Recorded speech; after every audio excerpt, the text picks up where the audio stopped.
Kien ikkonfermat minn imkejjen fid-dar ċentrali tal-Partit Nazzjonalista li l-attakk fuq il-Viċi Kap Mario De Marco u instigat ukoll mill-fatt li membri mill-klikk estrema fil-Partit Nazzjonalista kienet waslet ilhom informazzjoni li Allied Newspapers u Adrian Hillman kienu se jaslu fi ftehim biex iwaqqgħu il-każi fil-konfront ta' xulxin.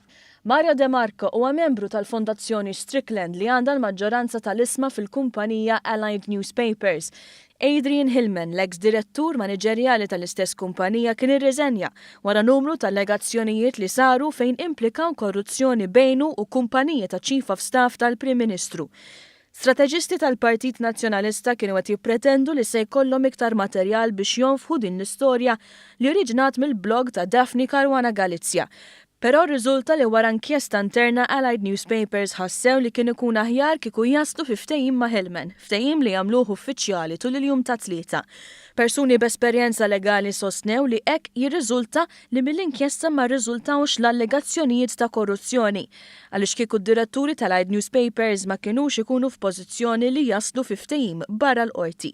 Saħansitra Chief of Staff tal-Prim Ministru reġa' appella kif ġieħ it-trasparenza Allied Newspapers għandhom jippubblikaw l-inkjesta indipendenti, xi ħaġa li sa issa irrifjutaw li jagħmlu. Imkejjan fid-dar ċentrali u l-imrieħel fejn it-Times għandha l-uffiċċji tagħha spjegaw kif kombinazzjoni kien fl-istess żmien li bdiet tiġri l-kelma li jista' jkun hemm ftehim bejn Hillman u t-Times li De Marco beda jiġi attakkat b'qawwa minn Daphne Caruana Galizia u esponenti oħra tal-Partit Nazzjonalista. Saħansitra kien attakkat bil-kundizzjoni medika tiegħu u għalkemm De Marco qal li jħossu mweġġa.